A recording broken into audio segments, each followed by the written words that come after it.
you need some yummy and delicious burger. First, you need in the kitchen. Then, and then you need some in here in the bun first. Then you need some juicy dark brown Play-Doh patty. Then you need some cheese, no lettuce. Then you need some pickles.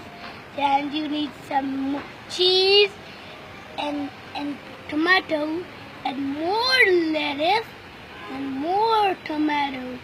Then you need some pickles. Then you get the ketchup. Then you put it in the frying pan 20 times and here is freeze, not cold freeze. Then you have it. Then you cook it in the kitchen. Then you got our own delicious burger. Thank you.